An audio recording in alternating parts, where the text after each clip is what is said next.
వచ్చినటువంటి మీ అందరికీ కూడా వందనాలు, కృతజ్ఞతలు తెలియజేస్తున్నాను. ఈ అవకాశం ఇచ్చిన సంధ్య అమ్మగారికి కూడా ప్రభుపేట వందనాలు, కృతజ్ఞతలు తెలియజేస్తున్నాను.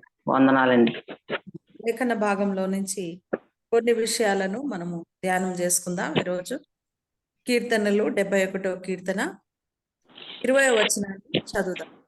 ఎవరైనా చదివి వినిపించండి. అనేకమైన కఠిన బాధలను మాకు కలుగచేసిన వాడా, నీవు మరలా మమ్ము బ్రతికించెదవు. భూమి యొక్క అగాధ స్థలంలో నుండి నీవు మరలా మమ్ము లేవనెత్తెదవు. చాలు, ప్రార్థన చేసుకుందాం. కృపా కనికరములు కలిగిన గొప్ప తండ్రి, పరిశుద్ధాత్మ డాడీ, నీ పాదాలు పట్టుకుంటూ ఉన్నాను. ఏసయ్యాను నిజ దేవుడు నా తండ్రి, సత్యవంతుడవు తండ్రి, యథార్థవంతుడవు నా ప్రభ. ఈ వాక్యం ద్వారా అయా ఈరోజు మాతో ఏం మాట్లాడని ఉన్నారు, సూటిగా తేటగా స్పష్టంగా మాట్లాడండి. నీ పరిశుద్ధాత్మ శక్తి నాకు ఇచ్చి నా నోటికి బూరగా ఉండి మీరు మాత్రమే మాట్లాడమని యేసు నామములో అడుచున్నాను తండ్రి, ఆమేన్. దేవుడి పరిశుద్ధ నామానికి మహిమ కలుగును గాక. వాక్య లేఖన భాగంలో మనం చూసినట్లయితే కీర్తనకారుడు మరి చేస్తున్నటువంటి ప్రార్థన మనకు వినిపిస్తూ ఉంటుంది. 71వ కీర్తనలో మరి తను దేవుడితో మాట్లాడుతున్నటువంటి మాటలు ఇవి. అనేకమైన కఠిన బాధలను మాకు కలిగజేసిన వాడా అంటున్నాడు.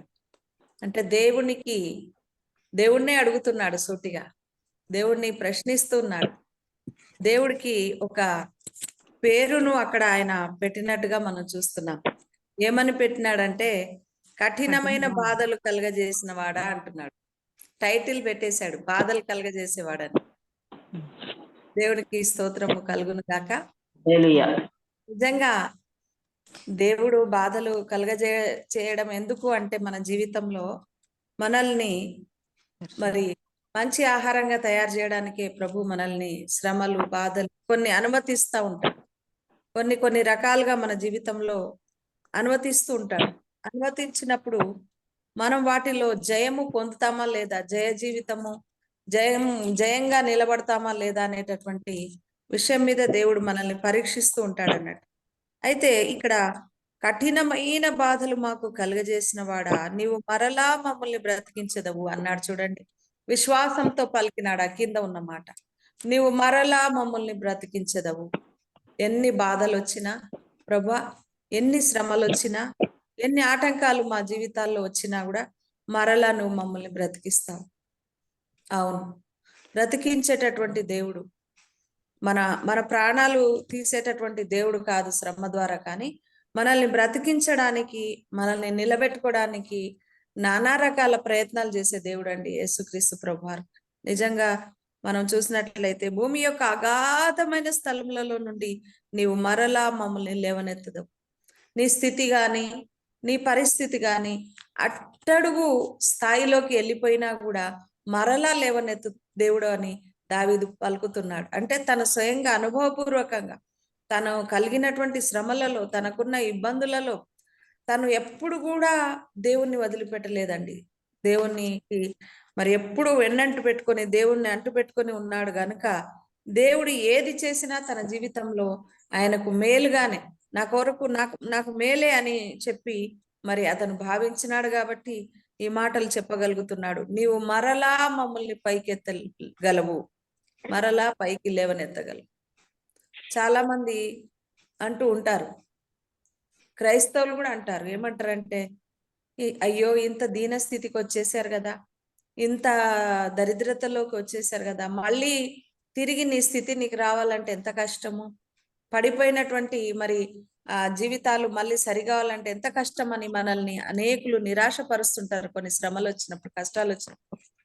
కానీ పడిపోయినటువంటి ప్రాకారములను కట్టగలిగినటువంటి సమర్థుడు యేసుక్రీస్తు ప్రభువారు. ప్రియులారా, మన జీవితంలో మన కుటుంబం పడిపోయి ఉంటే, మన సమస్యల వల్ల మనం నలిగిపోయి ఉంటున్నప్పుడు, లేదా అనారోగ్య స్థితిలో మంచం పట్టిన వారిని కూడా పైకి లేవనెత్తినటువంటి దేవుడు యేసుక్రీస్తు ప్రభు. కానీ పడిపోయిన వాడిని అలాగే ఉంచలేదు, నాశనానికి తీసుకొని వెళ్ళలేదు దేవుడు. కానీ దేవుని ఆనుకొని అతుక్కొని శ్రమల్లో ఉన్న వారిని ఎప్పుడు కూడా దేవుడు సహాయం చేస్తాడు. ప్రియమైన దేవుని బిడ్డలారా, ఈ విషయంలో దేవుడు మరి చాలా యోబు గ్రంథంలో మనం చూసినట్లయితే చూడండి, ఈరోజు మన అంశం ఏంటంటే శ్రమ మనల్ని విడుదల చేస్తుంది. శ్రమ మనకు విడుదలనిస్తుంది. శ్రమను గురించి ఈరోజు మనం మాట్లాడుకుంటున్నాము. శ్రమ మనలను విడుదల చేస్తుంది అనేది మన అంశము. అయితే మొట్టమొదటిగా మరి శ్రమలో మనం ఏమేమి నేర్చుకుంటామో చూద్దాం. యోబు గ్రంథము 36వ అధ్యాయము 15వ వచనాన్ని చదవండి. 15, 16. శ్రమపడు వారికి కలిగిన శ్రమ వలన ఆయన విడిపించును, బాధ వలన వారిని విధేయులుగా చేయును. విధేయులుగా చేయును. చాలు, వెరీ గుడ్. మొట్టమొదటి పాయింట్ ఏంటంటే మనతో దేవుడు మాట్లాడుతున్నది ఏంటంటే శ్రమ మనల్ని విధేయులుగా చేస్తుందంట. శ్రమ కలిగినప్పుడు మనము కొంచెము చాలా తగ్గించుకుంటాం దేవుని సన్నిధిలో. శ్రమ కలిగినప్పుడు, అదే ఒకవేళ శ్రమ లేకపోతే అన్ని సాఫీగా జరుగుతుంటే, అనుకున్నట్టుగా జరుగుతూ ఉంటే, కష్టం అనేది మన జీవితంలో లేకపోతే దేవుని సన్నిధిలో గడపడానికి ఇష్టపడరు ప్రియులారా. దేవుడి సన్నిధిలో ప్రార్థన చేయడానికి ఇష్టపడం. ఏముందిలే అనుకుంటాం. కానీ శ్రమ, నిజంగా కూడా శ్రమ మనల్ని విధేయులుగా చేస్తుంది. విధేయులుగా అంటే ఆయన సన్నిధికి దగ్గర చేస్తుంది. విధేయత చూపాలి. దేవునికి విధేయత కలిగి బ్రతకడానికి శ్రమ మనకు ఉపయోగపడుతుంది ప్రియులారా. గమనించండి. ఒకవేళ ఉదాహరణకి ఒక ఉదాహరణ చెప్తాను. నా కొడుకుకు ఫీజు కట్టడానికి 5,000 కావాలనుకోండి. ఉదాహరణకి నా దగ్గర 10,000 ఉన్నాయనుకోండి. ఏం నాకు పెద్ద సమస్యగా అనిపించదు. అది వెంటనే 5,000 కట్టేసి హ్యాపీగా ఉంటాను. కానీ 5,000 కాదు, 5 పైసలు కూడా లేవనుకోండి, మోకాళ్ళొంచి ప్రభా నా కొడుకుకు ఫీజు కట్టాలి ప్రార్థన చేస్తూ ఉంటాను. దేవుని దగ్గర విధేయత చూపిస్తాను. తర్వాత గోసాడుకుంటాము, కన్నీరు గార్చి ప్రార్థన చేస్తాం. మానవుని యొక్క నైజం అది. ఏంటంటే అవసరాన్ని బట్టి ప్రభు దగ్గర విధేయత కలిగి ఉంటాము. కానీ అవసరాన్ని బట్టి కాదండి. ఎప్పుడు కూడా శ్రమ మనల్ని విధేయులుగా చేస్తుంది. కానీ శ్రమ లేకపోయినా కూడా ప్రభు పాదాల దగ్గర వినయ విధేయతలు కలిగి ఆయన సన్నిధిలో ఎప్పటికీ నిలబడితే అనేక మేలులను మనం చూస్తాం ప్రియులారా. మొట్టమొదటి యొక్క పాయింట్ ఏంటంటే శ్రమ మనల్ని విధేయులుగా చేస్తుంది. విధేయులుగా చేయను, దేవునికి దగ్గరగా చేస్తుంది. దేవునికి దగ్గర అవ్వడానికి శ్రమ రావాల్సిందే. దేవుడి పాదాల దగ్గరికి మనం రావాలి అంటే మన జీవితంలో శ్రమను మరి అనుమతిస్తాడు దేవుడు. కొన్నిసార్లు అనుమతించినప్పుడు ఆయన పాదాల దగ్గర ఉండడానికి, కొన్నిసార్లు మనల్ని పరీక్షించడానికి కూడా శ్రమను అనుమతిస్తాడు. ఏ శ్రమలు నీ జీవితంలో ఆయన ఇవ్వాలనుకుంటాడో వాటిని తప్పకుండా ఇస్తాడు. శ్రమలు అందరికీ ఒకే రకమైన శ్రమలు రావు ప్రియులారా. గమనించండి. రకరకాల శోధనలు, రకరకాల శ్రమలు. అంటే నీకు దేంట్లో జయం నువ్వు పొందాలని ప్రభు అనుకుంటాడో దాన్ని నీకు ఉరిగా తీసుకొస్తాడు. దాంట్లో నుంచి నువ్వు విడుదల పొందుతావా, ఈ శ్రమలో నువ్వు నిలబడతావా లేదా అని ప్రభు చూస్తాడు. కాబట్టి శ్రమ మనల్ని విధేయులుగా చేస్తుందనే సత్యాన్ని మనము జ్ఞాపకం చేసుకోవాలి ప్రియమైన దేవుని బిడ్డలారా. మరి యోబు గ్రంథంలో మనం చూసాం కదా, 36, 15, 16లో శ్రమ మనల్ని విధేయులుగా చేస్తుంది. విధేయత వస్తుంది శ్రమ వచ్చినప్పుడు. బాగా దేవునికి దగ్గర అయిపోతాం అన్నట్టు. చాలా క్లోజ్ గా అవడానికి మరి దేవుడు సహాయం చేస్తాడు. దావీదైనా అంతే. దావీదు కూడా ఎక్కువ శ్రమలు వచ్చినప్పుడు ఇంకెక్కువగా ఆయన స్తుతించాడు, ఎక్కువగా ప్రార్థన చేశాడు, ఎక్కువగా దేవుని మీద ఆధారపడ్డాడు. అప్పుడే కదా దేవుడు వాటన్నిటి నుంచి మరి తప్పించినట్టుగా మనం చూస్తున్నాం. రెండో పాయింట్, హెబ్రీ రాసిన పత్రిక 2వ అధ్యాయము 10వ వచనం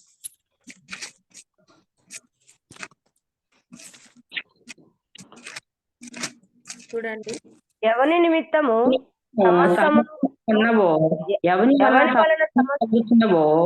ఆయన అనేకమైన కుమారులను మహిమకు తెచ్చుచుండగా వారి రక్షణకర్తను శ్రమల ద్వారా సంపూర్ణంగా చేయుట ఆయనకు తగును. చాలు. రెండోది ఏంటంటే శ్రమ కలగడం ద్వారా మనల్ని దేవుడు సంపూర్ణులుగా చేస్తాడంట. అప్పటి వరకు మన జీవితాలు ఫుల్ఫిల్ కావు. అప్పటి వరకు మనము సంపూర్ణులం కాము శ్రమ లేకపోతే. క్రైస్తవ జీవితంలో శ్రమ అనేది చాలా ప్రాముఖ్యమైనటువంటిది. ప్రియులారా గమనించండి. శ్రమ లేనటువంటి సేవ గాని, శ్రమ లేనటువంటి కుటుంబం గాని, శ్రమ లేనటువంటి విశ్వాసి జీవితం గాని అది జీవితమే కాదు ప్రియులారా. ఎందుకంటే భక్తుడైనటువంటి దావీదు కూడా అన్నాడు, శ్రమ కలుగుట నాకు మేలాయను అంటాడు కొన్ని సందర్భాల్లో. మేలే, ఈ శ్రమ నా మేలుకే వచ్చింది, నా మంచికే వచ్చిందని ఒక మంచి హృదయంతోని అతను పలుకుతాడు ప్రియులారా గమనించండి. అందుకనే ఇక్కడ వాక్య లేఖన భాగంలో ఏముందంటే శ్రమ మనల్ని పరిపూర్ణులుగా, శ్రమల ద్వారా సంపూర్ణులుగా చేయట ఆయనకు తగును. నిన్ను నన్ను సంపూర్ణులుగా చేయాలంటే, నిన్ను నన్ను పరిశుద్ధునిగా మార్చాలి, పరిశుద్ధురాలుగా మార్చాలి అంటే, దేవుడు నిన్ను ఒక మంచి ఆకారానికి తీసుకొని రావాలి అంటే శ్రమ తప్పకుండా ఉండాల్సిందే. శ్రమ పరిపూర్ణులుగా మనల్ని చేస్తుంది, సంపూర్ణులుగా మనల్ని చేస్తుంది. అంటే నీ జీవితంలో ఒక ఫుల్ఫిల్ సంపూర్ణత అనేది ఎలా వస్తుంది అంటే శ్రమ ద్వారానే వస్తుంది ప్రియులారా. అనేక మంది దైవజనులు, దైవ సేవకులు, గొప్ప గొప్ప వారిని మనం గమనిస్తే వారి జీవితాలు శ్రమల కొలిమిలో నుంచి వచ్చినాయే. ఈరోజు వారు పులిపిట దగ్గర నిలబడి గొప్పగా సంఘాలు కట్టి గొప్ప వాక్యాలు చెప్తున్నారంటే వారి జీవితంలో, వారి కష్టాల కడిలలో వారు నడుచుకుంటూ వచ్చినటువంటి ప్రియమైన దేవుని బిడ్డలారా, అనారోగ్యంతో కూడా కొంతమందిని దేవుడు పడగొట్టి సంపూర్ణులుగా చేస్తారు. ఎంతో భయంకరమైన అనారోగ్యాలు అనుభవించిన దైవ సేవకులు ఉన్నారు. భయంకరమైన ఆర్థిక పరిస్థితులు అనుభవించి తినడానికి తిండి లేక ఉన్నటువంటి పరిస్థితుల్లో కూడా వాళ్ళు ప్రభు కొరకు నిలబడ్డారు ప్రియులారా. నిలబడితే అద్భుతాలు చేసేటటువంటి దేవుడు యేసుక్రీస్తు ప్రభు. నిలబడాలి ఆయన కోసం. ఆయన కోసం ఆశ్చర్య కార్యాలు మనం చూడాలంటే, శ్రమలో సంపూర్ణులుగా మనల్ని ఆయన చేయాలంటే శ్రమ రావాల్సిందే మనం. రెండో పాయింట్ ఏంటంటే శ్రమ మనలను సంపూర్ణులుగా చేస్తుంది. శ్రమ మనలను సంపూర్ణులుగా చేస్తుంది, రెండో పాయింట్. మూడోది ఏంటంటే శ్రమలో దేవుడు మనకు తోడై ఉంటాడు. కీర్తన భాగం చూడండి, 91వ కీర్తన 15వ వచనం.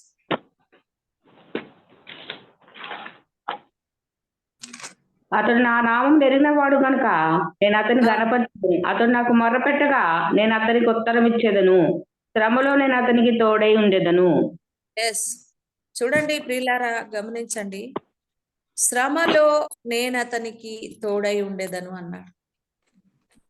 ఇది చాలు మన జీవితానికి. మనకు ఏ శ్రమ వచ్చినా, ఏ కష్టం వచ్చినా, ఏ బాధ వచ్చినా కూడా శ్రమలో దేవుడే మనకు తోడై ఉంటానన్నాక ఇంకా మనకు ఎవరి తోడు అవసరం లేదు, ఎవరి సహాయం అవసరం లేదు పిల్లారా. మనుషులు సహాయం చేస్తారని, మనుషులు మనల్ని ఆదుకుంటారని, ఫలానా బంధువులతో చెప్పుకుంటే మనల్ని ఆదుకుంటారేమో, చుట్టాలతో చెప్పుకుంటే, స్నేహితులతో చెప్పుకుంటే, లేకపోతే కొన్నిసార్లు అనుకుంటాం తోటి సేవకులతో, సేవకురాళ్ళతో చెప్పుకుంటే మన సమస్యలు తీరుతాయేమో అనుకుంటాం. అది అసలు కానే కాదు ప్రియమైన దేవుని బిడ్డ. ఎవరితో కూడా మన శ్రమలను పంచుకోవాల్సిన అవసరం లేదు. దేవుడి సన్నిధిలో మనం మొరపెట్టినప్పుడు దేవుడు ప్రతి శ్రమలో మనకు తోడుగా ఉంటాడు ప్రియులారా. గమనించండి, యోసేపు జీవితంలో కూడా మనం చూస్తే, యోసేపు గుంటలో పడ్డప్పుడు దేవుడు అతనికి తోడై ఉన్నాడు, ఒక్క దెబ్బ కూడా తగలనీయలేదు. గుంటలో నుంచి సంతలోకి వచ్చినప్పుడు అక్కడ కూడా దేవుడు తోడై ఉన్నాడు. పోతిఫర్ ఇంట్లో కూడా దేవుడు తోడై ఉన్నాడు. దేవునికి లోబడి దేవుని నీతిని నెరవేర్చాడు ప్రియమైన దేవుని బిడ్డలారా. తర్వాత జైల్లో కూడా దేవుడు తోడుగా ఉన్నాడు. కాబట్టే ప్రధానమంత్రిని చేయగలిగాడు. దేవుడు అతనికి చేయి విడవలేదు.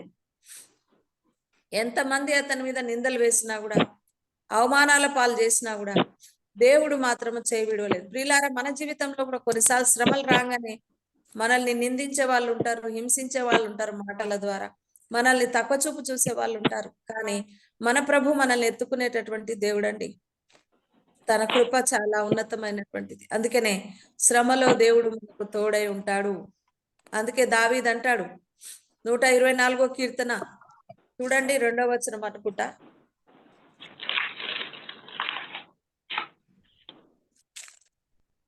వారి ఆగ్రహము మనపైని రగులుకున్నప్పుడు యెహోవా మనకు మొదటి నుంచి చదవండి అమ్మగారు.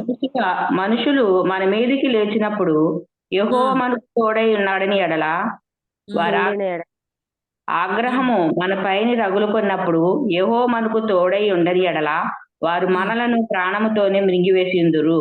చూడండి ప్రియులారా, శ్రమలో శ్రమలో దేవుడే గనక మనకు తోడై ఉండని ఎడల దావీదు అంటున్నాడు, దేవుడు మనుషులు మన మీదికి లేచినప్పుడు అంట దేవుడే గనక ఒకవేళ తోడై ఉండకపోతే వాళ్ళు ప్రాణంతోటే మనల్ని మృంగేస్తారంట. చూడండి మనిషి నైజము, లోకము అలాంటిది. ప్రియమైన దేవుని బిడ్డ, శ్రమలు ఎక్కడి నుంచో రావు, మన చుట్టూ ఉన్న వారి నుంచే మనకు శ్రమలు వస్తాయి. కొన్నిసార్లు మన కుటుంబాల నుంచే మనకు శ్రమలు వస్తాయి, కుటుంబ సభ్యుల నుంచే శ్రమలు వస్తాయి. శ్రమ అనేది వెన్నంటి ఉంటది మనకెప్పుడు. క్రైస్తవునికి శ్రమల కొలిమిలో పుట్టము వేయబడాలి మనం, కానీ ఆ కొలిమిలో దేవుడు కూడా మనతో పాటు తోడై ఉంటాడు. ప్రియులారా, శద్రక్ మేషక్ అబేద్నెగో వాళ్ళను అగ్నిగుండంలో పడవేసినప్పుడు ఆ అగ్నిగుండంలో దేవుడు వారికి తోడై ఉన్నాడు, వారితో పాటు నడిచాడు. ఒక్క వెంట్రుక కూడా కాలకుండా వారిని బయటికి తీశాడు యేసయ్య. నిజంగానండి, ఈరోజు మనము యేసు ప్రభును కలిగి ఉన్నామంటే, యేసయ్యను మనము నమ్ముకున్నాము, రక్షణ పొందామంటే గొప్ప ధన్యులము ప్రియులారా. ఎందుకంటే ఏ జనమునకు ఏ దేవుడు ఇరాగా సమీపంగా లేడు. ఈ శ్రమలలో ఏ దేవుడు కూడా జవాబు ఇవ్వలేదు. నేను కూడా చెప్పాలంటే చాలా ఉంది. ఒక ముస్లిం కుటుంబం నుంచి నేను రక్షణ పొందుకొని యేసు ప్రభుని తెలుసుకున్నాను. ఎన్నో నమాజులు, మరి ఎన్నో రోజాలు, అంటే ఒక్క పొద్దులు, ఇవన్నీ ఉన్న సందర్భాలు ఉన్నాయి. కానీ ఏనాడు కూడా ఒక్క జవాబు కూడా నాకు ఇవ్వలేదండి అల్లా అనే దేవుడు. పిల్లరా, ఈరోజు యేసుక్రీస్తు ప్రభుని నేను నమ్ముకున్నాక తర్వాత కూడా సేవలో వచ్చినాక కూడా ఇప్పటికీ కూడా ప్రెసెంట్ ఈ రోజు వరకు కూడా ఎన్నో శ్రమలు నా జీవితంలో ఉన్నప్పటికీ ప్రతి శ్రమలో ఆయన నాకు తోడుగా ఉండి నా చేయి పట్టుకొని నన్ను నడిపిస్తా ఉన్నాడు. ప్రియులారా, అద్భుత ఆశ్చర్య కార్యాలు చేస్తా ఉన్నాడు. ఇది కలనా నిజమా అనేటటువంటి సందర్భాలు నా జీవితంలో ఎన్నో ఉన్నాయి ప్రియులారా. ఎందుకంటే వాగ్దానం ఎత్తిపట్టి ప్రార్థన చేసినప్పుడు, నేను ఈ వాక్యాన్ని ఎత్తిపట్టి ప్రార్థన చేసినప్పుడు, ప్రభా సముద్రాన్ని పాయలుగా చీల్చిన దేవుడు కదా, చీల్స్తానని చెప్పలేదు, చీల్చి చూపించాడు. మరి నా సమస్యను చీల్చు ప్రభా, సముద్రాన్ని పాయలుగా చీల్చిన తండ్రి, నా శ్రమలను తీసేయి ప్రభా, ఈ శ్రమలో నాకు తోడుగా ఉండు ప్రభా అని ప్రార్థన చేసినప్పుడు ప్రతి ఒక్క శ్రమలో ఆయన నాకు తోడుగా ఉన్నాడు. ప్రియులారా, శ్రమలో దేవుడు మనకు తోడై ఉంటాడు. 3వ పాయింట్ మనం రాసుకోవాలి. దేవుడు తప్పక శ్రమలో చేయి విడిచి వెళ్ళిపోయేటట్టు మనుషుల్లాగా వదిలిపెట్టి వెళ్ళిపోయే దేవుడు కానే కాదు. మనుషులన్నా వదిలిపెడతారు, ఖచ్చితంగా తల్లి అయినా తన బిడ్డను మర్చునేమో గాని నేను నిన్ను మరువను అన్నాడు దేవుడు. కాబట్టి శ్రమలో తప్పకుండా మనకు తోడుగా ఉంటాడు. ప్రియులారా, తోడుగా ఉండడం మాత్రమే కాదు, లాస్ట్ పాయింట్ చూద్దాం. కీర్తన 34:19 చూడండి ఒకసారి.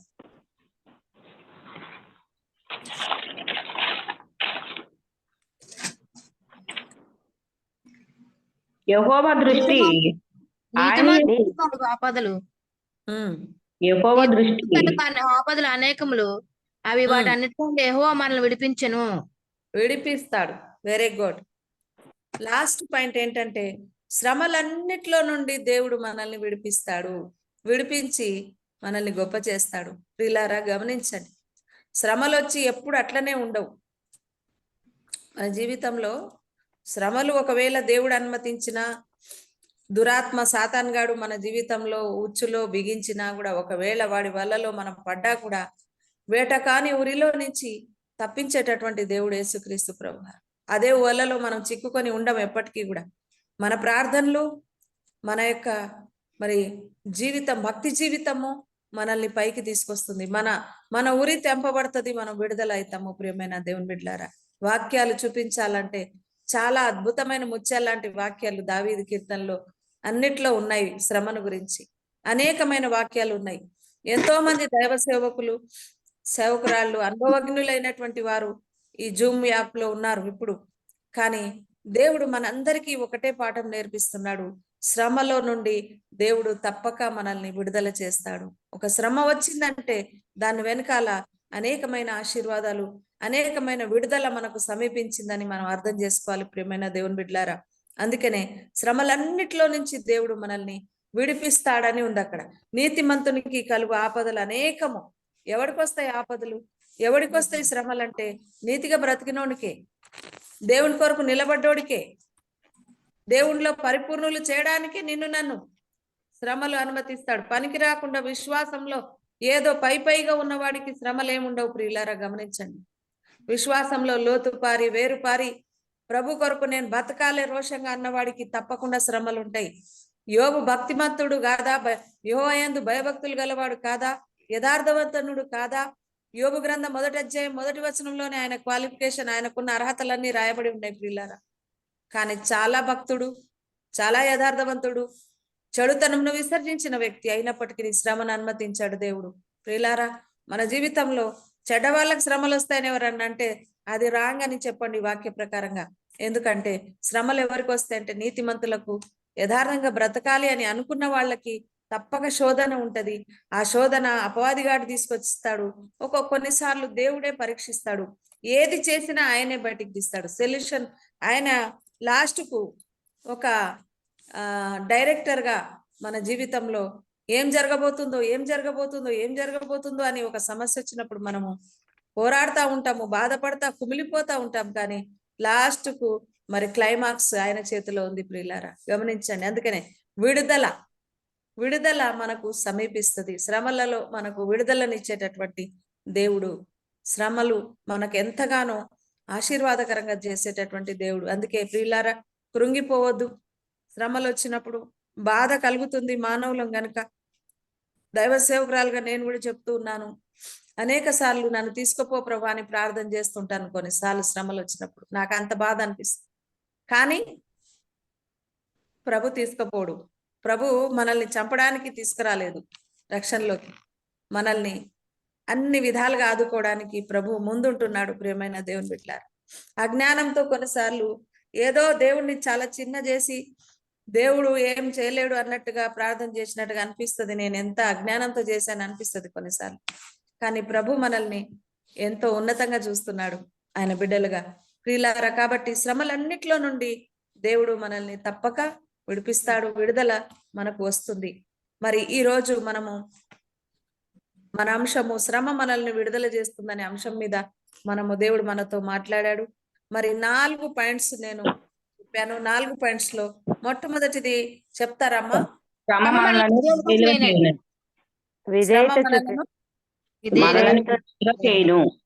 చేస్తుంది, విధేయత వస్తుంది. ముందు శ్రమ వచ్చిందంటే నీ జీవితం తగ్గించుకొని మోకాళ్ళలోంచి నీ యొక్క అహాన్ని తీసేసి, కొంతమంది మోకాళ్ళలోంచి ప్రార్థన చేయరు, కుర్చీ మీదనే చేస్తా, మంచం మీదనే పండుకొని చేస్తా కాదు. ఎన్ని సమస్యలు ఉన్నా కూడా మోకాళ్ళలోంచి ప్రార్థన చేసి విధేయులుగా ఆయన సన్నిధిలో నిలబడితే నీ విధేయతను చూసి దేవుడు దిగి వస్తాడు. ప్రియమైన దేవుని బిడ్డలారా, రెండోది సంపూర్ణంగా నువ్వు ఫుల్ఫిల్ కావాలి. మంచి విశ్వాసిగా నువ్వు పరిపక్వత చెందాలి. ఒక మంచి ఆహారంగా, ఒక రొట్టెను కాల్చినప్పుడు పచ్చిగా కాల్స్తే అది తింటే కడుపు నొప్పి లేస్తుంది. మంచిగా మలిపి ఇటు సైడ్ అటు సైడ్ మలిపి కాల్చినప్పుడు అది మంచి ఆహారంగా ఎలా తయారైతుందో శ్రమ మనలను పరిపూర్ణులుగా సంపూర్ణులుగా చేస్తుంది. ప్రియులారా, మూడవది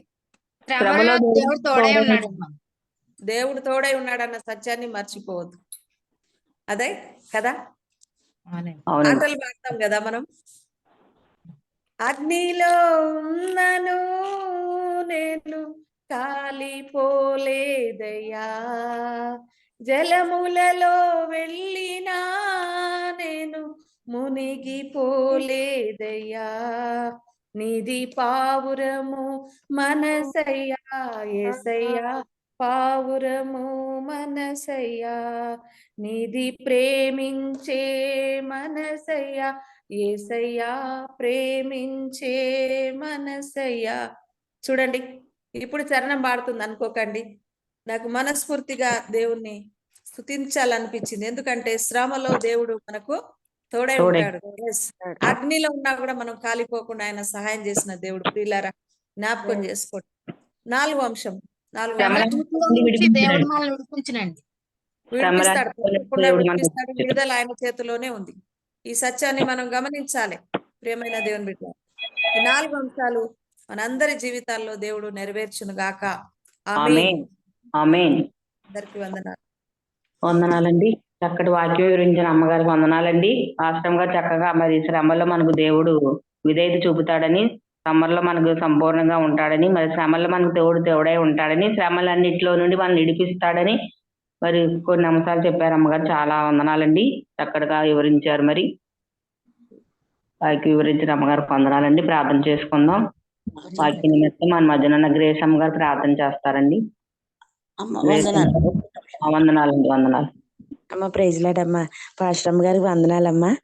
ఈ రోజు అయితే దేవుడు వాక్యం ద్వారా ఎంత చక్కగా మన అందరితో మాట్లాడారని, ప్రత్యేకించి నాతో దేవుడు మాట్లాడారని, శ్రమలో ఆయన మనకు తోడుగా ఉన్నారని మనం ధైర్యం తెచ్చుకొని ఇంకా బలంగా ముందుకు సాగేలాగా ఆయనకి ఇష్టమైన మార్గంలో, ఆయనకి నచ్చిన మార్గంలో మనందరం ఆయన నామంలో దీవించబడాలని ప్రత్యేకించి చక్కని వాక్యం చెప్పిన పాస్టర్ అమ్మ గారికి నా వందనాలు చెల్లించుకుంటున్నానమ్మా.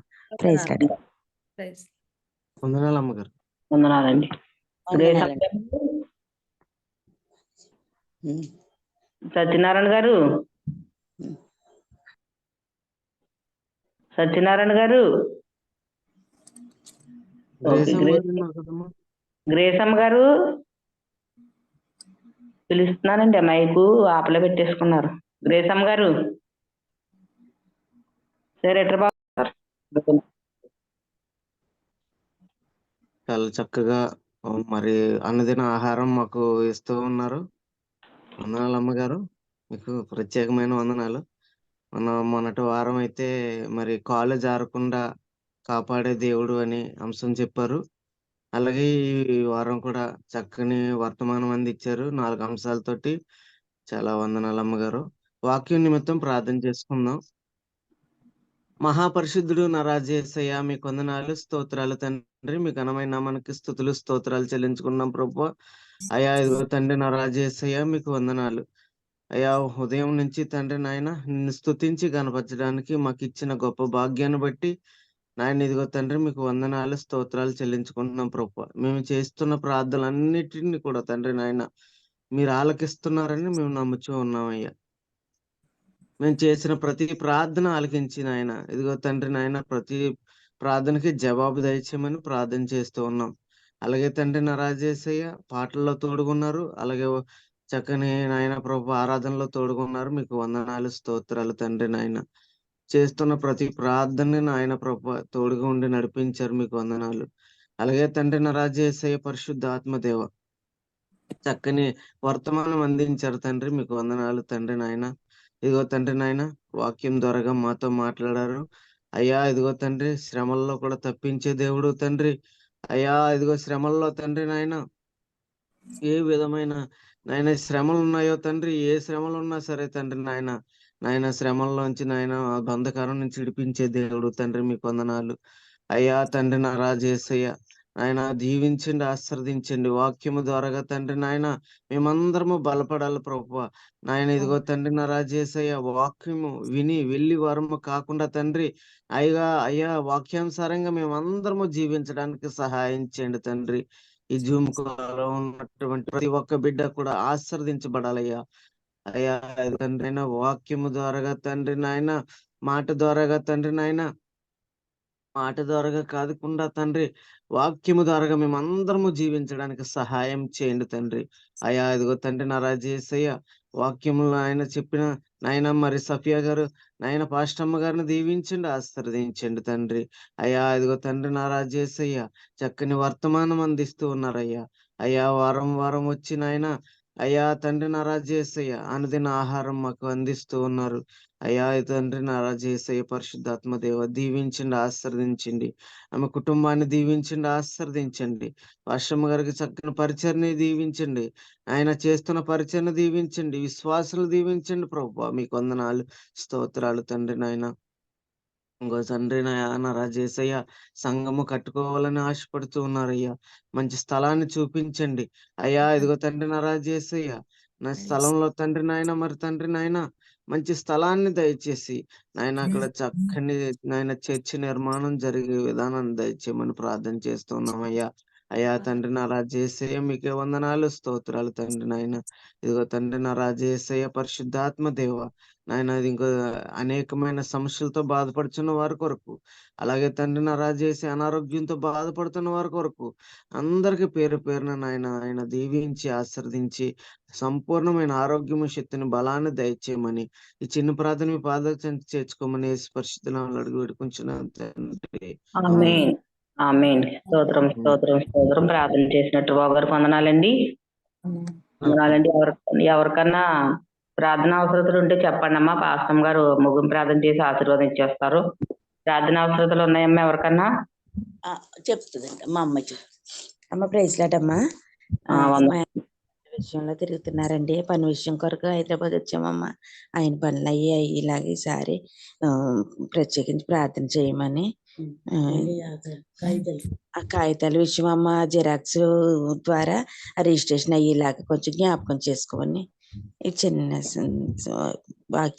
సాక్షి దేవుడు దీవించి. ఇంకెవరికన్నా? మురళి గారు, రమాదేవి గారు. రమాదేవి గారు అండి సంజయ్ గారు, చెప్పమ్మా. ఇది సంతోషం ఉంది కదండి మన ఇంటి పక్కన, మన ఇంటి ఎదురుగుండా సంతోషం. ఇది ఇవ్వండి, చిన్నారు అమ్ముతుంది కదా గాజులన్నీ. అర్థమైంది. పాపం గొంతుకు వాసిపోయిందండి, ఆపరేషన్ పడదన్నారంట, థైరాయిడ్ అంటండి. పాపం ప్రార్థన చేయమని అడుగుతుందండి, పాస్టమ్ గారితో ప్రార్థన చేయించండి. అలాగండి, అలాగేనమ్మా. చిన్నారి పేరే, చిన్నారి పేరు. 2 అంశాన్ని బట్టి పాస్టమ్ గారు. అమ్మగారు చెప్పమ్మా. వందనారండి. ఇది పాపం మేము అందరు ప్రార్థన చేసాక ఇంక మా ప్రాంతం నిద్ర పట్టేది కాదండి, పాపం నిద్ర పడుతుందండి. బాగానే ఉందండి. దానికి నీళ్ళే వెళ్తలేదు అమ్మగారు, నీళ్ళు కోసం వెళ్ళేలాగా ప్రార్థన చేయమనండి. అలాగేనమ్మా. సరే అమ్మ. 3 అంశాలమ్మా మొత్తం. పాస్టమ్ గారు, వరలక్ష్మి గారు వాళ్ళు ఇళ్ల స్థలాల కోసం పెట్టుకోనండి. అది ఒరిజినల్ లేదంట, జిరాక్స్ తో పని అయ్యేలాగా ప్రార్థనలో పెట్టండి. ఓకే. మా ఇంటి పక్కన చిన్నారని ఒక ఆమె అండి, గొంతు థైరాయిడ్ అంటండి, గొంతుకు నొప్పి పెట్టండి, ఆపరేషన్ జరుగుతుంది అన్నారంట. ఆమె కోసం ప్రార్థనలో పెట్టండి. మురళి గారికి నీరుడు సరిగ్గా వెళ్ళట్లేదంటండి. ఆ 3 అంశాలు బట్టి ప్రార్థన చేయండి. ముగింపు ప్రార్థన చేసేయండి అమ్మగారు. ఓకే, ప్రార్థన చేసుకుందాం. కృపా కనికరములు కలిగిన గొప్ప తండ్రి, పరిశుద్ధాత్మ డాడీ, నీ పాదాలు పట్టుకుంటూ ఉన్నాం యేసయ్య. నీ ప్రియ కుమార్తె నా తండ్రి యేసయ్య, వరలక్ష్మి కొరకు ప్రార్థిస్తున్నాం. నీ బిడ్డ నా తండ్రి యేసయ్య, అయ్యా ఎందుకైతే ప్రభా దరఖాస్తులు పెట్టుకోవడానికి సిటీకి వచ్చినారు, సహాయము చేయండి అయ్యా. ఒరిజినల్ పేపర్స్ లేవని వింటున్నాం తండ్రి. నీ చిత్తమైతే నా తండ్రి యేసయ్య, జిరాక్స్ తో కూడా పని జరుగుటకు మీరు సహాయం దయచేయండి. వారి పనులన్నిట్లో నాయన మీరు తోడుగా ఉండి నడిపించండి. అదే విధంగా నాయన ఇంకొక బిడ్డ నాయన చిన్నారి కొరకు ప్రార్థిస్తున్నాం. బిడ్డ నాయన గొంతు నొప్పి థైరాయిడ్ వల్ల బాధపడుచుండగా అయా వైద్యులైతే ఆపరేషన్ కావాలని అన్నారు, కానీ పరమ వైద్యుడిగా మీరుండి స్వస్థపరచండి, ముట్టండి. ఆపరేషన్ లేకుండానే నీ బిడ్డను బలపరచండి నాయన, స్వస్థపరచండి. యెహోవా రాఫా, నీకు అసాధ్యమైనది ఏదీ లేదు ప్రభా. నీ కుమార్తెను స్వస్థపరిచి విడుదల దయచేయమని అడుగుతున్నాను యేసయ్య. చిన్నారిని ఆ గొంతును యేసు నామంలో ముట్టమని అడుగుతున్నాను డాడీ. నీకు స్తోత్రాలు, వందనాలు చెల్లిస్తున్నాను. అదే విధంగా మురళి గారి యొక్క ఆరోగ్యాన్ని బట్టి అయా నీ చేతిలో పెడుతున్నాను ప్రభా. బిడ్డకు సంపూర్ణమైన ఆరోగ్యము దయచేయండి అయా. డయాసిస్ పేషెంట్ ప్రభా, ఎంతో ఇబ్బందులు, ఇరుకులు, అనారోగ్య సమస్యలతో బిడ్డ కొట్టుమిట్టాడుతుండగా నాయన వాక్యం ద్వారా ఇప్పుడే మాట్లాడినావు ప్రభా. శ్రమ పరిపూర్ణులుగా సంపూర్ణులుగా చేస్తుందని, నిజంగా ఆ బిడ్డ ఈ అనారోగ్య సమస్య ద్వారా, శ్రమ ద్వారా బాధపడుతుండగా సంపూర్ణునిగా ఆ బిడ్డను తీర్చిదిద్దు ప్రభా. అయా శ్రమలో నాయన నువ్వు అతనికి తోడై ఉండు ప్రభా. ఆ వ్యాధిలో, ఆ బాధలో, ఆ దుఃఖంలో, ఆ యొక్క శారీరక బాధలన్నిట్లో నాయన నువ్వు తోడుగా ఉండి ఆ బిడ్డను నడిపించు యేసయ్య. మురళి గారిని నాయన తల నుండి అరికాలు వరకు మీరు ముట్టండి, స్వస్థపరచండి డాడీ. నీ పాదాలు పట్టుకుంటున్నాం యేసయ్య. అదే విధంగా నా తన ఈ జూమ్ యాప్ లో ఉన్నటువంటి ప్రతి దైవ సేవకుని, సేవకురాల్ని, విశ్వాసులను మీరు దీవించండి, వారి కుటుంబాలను అభివృద్ధి పరచండి. శ్రమ మరి ప్రభా మా మేలుకు వచ్చిన చేసుకుని శ్రమల కొలిమిలో కుటుంబం వేయటకు ప్రతి బిడ్డను నాయన మీరు సిద్ధపరచండి యేసయ్య. అయా శ్రమ వచ్చినప్పుడు భయపడి, బాధపడి, కృంగిపోకుండా వాక్యం అనేటటువంటి ఖడ్గాన్ని ధరించుకునేటటువంటి భాగ్యము మాకందరికి మీరు దయచేయమని, నడిపిస్తున్నటువంటి కార్యక్రమాన్ని నడిపిస్తూ ఎంతో జ్ఞానంగా నీ బిడ్డ ముందుకెళ్తున్నటువంటి సంధ్య అమ్మగారిని బట్టి కూడా నీకు వందనాలు. బిడ్డను దీవించండి, మంచి ఆయుష ఆరోగ్యాలతో నింపండి, ఇంకా బహు గొప్పగా మీరు వాడుకోండి డాడీ. మీ పాదాలు పట్టుకుంటూ తన కుటుంబాన్ని కూడా జ్ఞాపకం చేసుకోండి, ఆశీర్వదించండి, అవసరాలన్నీ తీర్చండి యేసయ్య.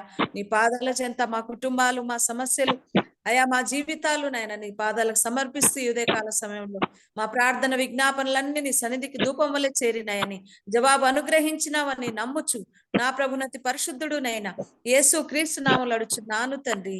ఆమేన్. ఆమేన్. మన పరమ తండ్రి అయిన దేవుని యొక్క ప్రేమ, కుమారుడైన యేసు క్రీస్తు యొక్క కృప, పరిశుద్ధాత్మ అన్యోన్య సహవాసము, సకల దీవెనలు ఇప్పుడు ఎల్లప్పుడు జూమ్ యాప్ లో చేరి ఉన్న ప్రతి బిడ్డ పైనను, లోకంలో ఉన్న సకల పరిశుద్ధుల పైనను, నడిపిస్తున్నటువంటి అమ్మగారి పైనను సదాకాలము తోడై ఉండును గాక. Amen. Amen. Amen. Praise lord. అందరికీ ప్రైజ్ లార్డ్. వందనాలు అమ్మగారు. వందనాలు. వందనాలు. వందనాలు.